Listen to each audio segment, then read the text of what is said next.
menyerah dan berserah itu sepertinya kan agak mirip gitu ya. Tetapi ada satu kata yang membedakan arti menyerah itu dan berserah.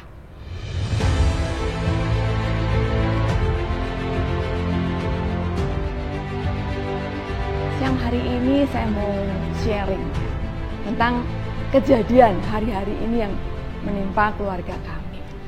Masih ingat masih segar di ingatan saya, juga di ingatan kita semua ya. Hari ini adalah hari ke-14 ibu kami, mama mertua kami itu dipanggil Tuhan. Ya, sesuatu yang berat ya untuk kami, karena itu tinggal orang tua kami satu-satunya. Mau tak eman-eman gitu.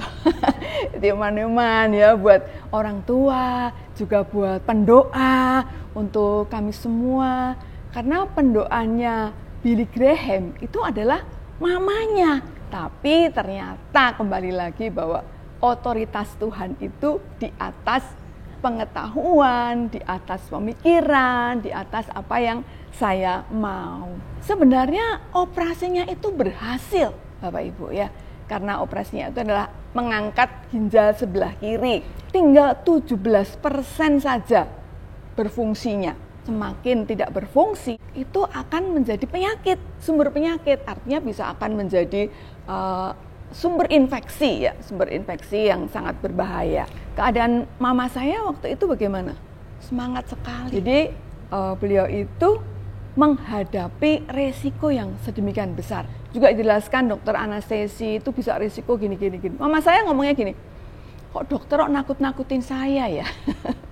Saya tuh gak takut, saya sudah yakin, sudah percaya di dalam Tuhan ya, bahwa ini adalah proses yang harus saya jalani. Siang hari ini kita akan belajar tentang apa yang dikatakan oleh mama saya itu beberapa kali. Dia bilangnya gini, saya itu gak menyerah, aku ini berserah. Setelah mama berpulang ya, kata-kata itu terngiang-ngiang. Saya kemudian mengulik, saya belajar artinya apa ya menyerah dengan berserah ini.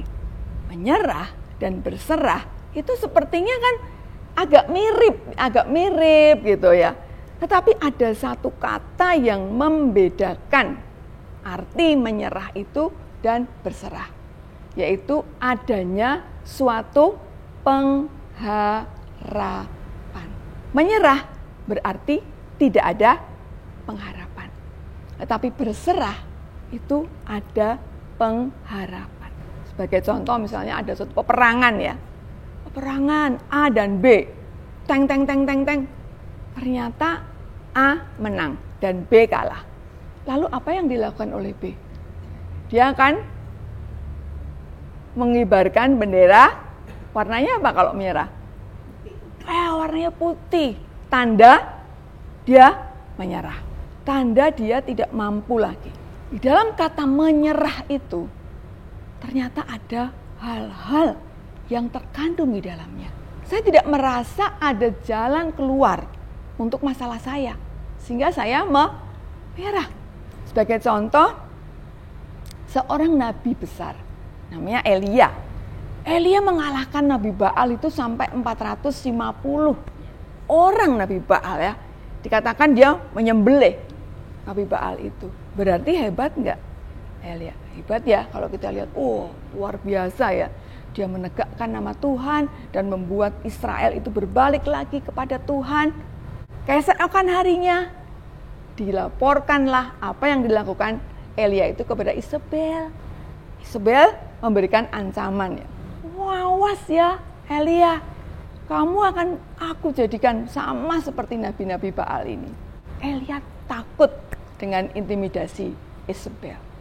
Dia kemudian lari bersembunyi dan kemudian masuk ke padang gurun. Yuk saya akan bacakan dari 1 Raja-Raja 19 ayat 3 sampai 4. Maka takutlah ia, lalu bangkit dan pergi menyelamatkan nyawanya. Dan setelah sampai ke Betseba yang termasuk wilayah Yehuda, ia meninggalkan bujangnya di sana. Tetapi ia sendiri padang gurun sehari perjalanan jauhnya, lalu duduk di bawah sebuah pohon ara.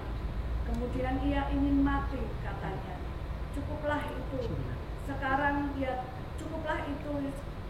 sekarang ya Tuhan, ambillah nyawaku, sebab aku ini tidak lebih baik daripada nenek moyangku. Jadi bahaya orang yang tidak punya pengharapan atau harapan adalah kematian. Ketika kita kehilangan harapan, maka kita juga akan kehilangan masa depan. Kita akan kehilangan janji-janji Tuhan yang sudah diberikan. Ketika kita kehilangan janji Tuhan, kita tidak bisa mengamini lagi firman Tuhan. Maka ada yang mengatakan gini, orang yang paling menderita di dunia itu bukan orang miskin, bukan orang yang sakit parah. Orang yang paling malang di dunia adalah orang yang tidak punya harapan. Gak bisa berharap bahwa situasi bisa berubah loh. Tidak percaya seseorang itu bisa berubah loh. Yang kedua adalah tentang apa? Berserah. Jadi mama saya contoh orang yang bukan menyerah tetapi berserah. Beliau tetap berjuang melawan penyakitnya. Meskipun sudah sepuh ya, 81 usianya. Mulai sakitnya dari mata, katarak, lalu katarak yang satu sudah dioperasi, tidak berhasil, sehingga korneanya yang kena, kemudian jantungnya ada gangguan, hipertensinya, belum lagi ginjalnya. Nah, tapi yang saya lihat, dia nggak pernah ngersulo loh. Dia nggak pernah mengeluh. Pemasangan digisten, satu, lepas, digisten lagi, dipasang yang kedua, dilepas. Kemudian panas yang sampai terjadi sepsis bahaya sekali itu, sampai 40 derajat. Waktu itu saya yang nungguin, dia nggak bisa bernafas. Menggeh-menggeh gitu ya, kasih nafas. Kemudian tensinya drop, gigosok infus, jantungnya nggak kuat. Saya melihat itu dari menit ke menit. Saya berdoa, Mah ayo berdoa Mah. Iya, aku tidak menyerah, tapi aku berserah. Amin, amin, semangat Mah. Seseorang yang berserah kepada Tuhan, dia itu mengamini dan merasakan janji-janji Tuhan itu terjadi di dalam kehidupannya. Amin. Tetap berjuang meskipun belum tahu hasilnya akan seperti apa. Mama saya itu juga tetap berobat. Nanti hasilnya nggak tahu. Itu tergantung kehendak Tuhan. Saya bersyukur dia menjalani apa yang harus dijalani. Proses demi proses itu dijalaninya. Sehingga harapan yang ada dalam mama saya itu membuat dia tetap bersemangat. Dan semangat itu dan harapan itu disebut sebagai iman. Ibrani 11 ayat 1. Iman adalah dasar dari segala sesuatu yang kita harapkan dan bukti dari segala sesuatu yang tidak. Jadi ketika kita mengharapkan segala sesuatu, kita sudah melihat itu ada. Itu adalah iman. Ketika itu belum nyata, tetapi ketika kita ada iman, itu kita bisa merasakan itu ada. Itu adalah harapan. Dan itu yang bisa menghidupkan. Nah, kemudian saya mengulik dari Bapak orang percaya. Siapa Bapak Ibu? Bapak Abraham ya. Kenapa ya Abraham itu bisa disebut sebagai Bapak orang percaya? Abraham mempercayai Tuhan tanpa mempertanyakan, menelan bulet-bulet apa yang dikatakan Tuhan. Pertama, Abraham ya, kamu keluar dari Uskadim. Dia langsung pergi meninggalkan ayahnya dan saudara-saudaranya, punya anak yang itu akan digadang-gadang jadi cikal bakal bangsa yang besar seperti bintang di langit dan pasir di laut, tetapi disuruh Tuhan untuk mengorbankannya. Ibrani pasal 11 ayat 17 sampai 19. Karena iman Abraham tak kala ia dicobai mempersembahkan Ishak, ia yang telah menerima janji itu rela mempersembahkan walaupun kepadanya telah dikatakan keturunan yang berasal dari Ishaklah yang akan disebut keturunan. Karena ia berpikir bahwa Allah berkuasa membangkitkan orang-orang sekalipun dari antara orang mati. Dan dari sana ia seakan-akan telah menerimanya kembali.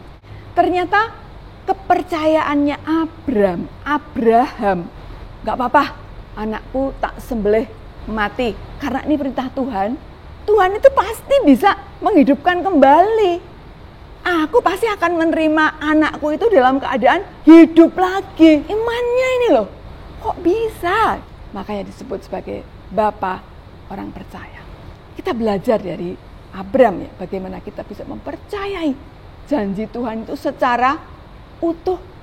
Siang hari ini saya juga mau mengingatkan, ketika kita punya pengharapan, bukan artinya kita langsung menerima apa yang kita harapkan juga.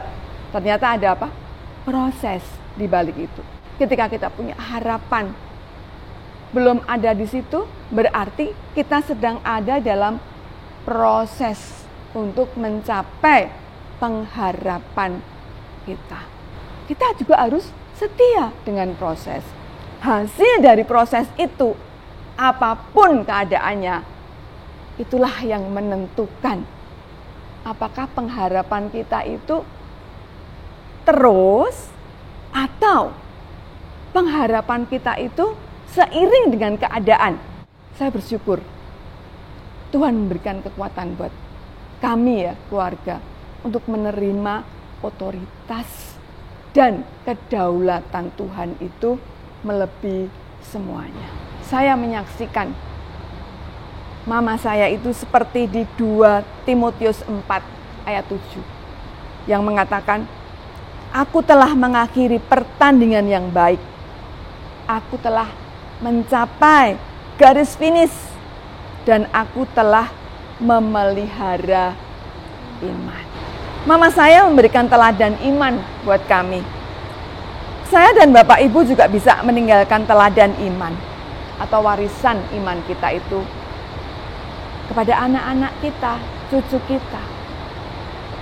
Ketika kita sungguh-sungguh kepada Tuhan, maka Tuhan itu memberikan kekuatan kepada kita untuk kita bisa meninggalkan warisan iman untuk orang-orang yang kita cintai.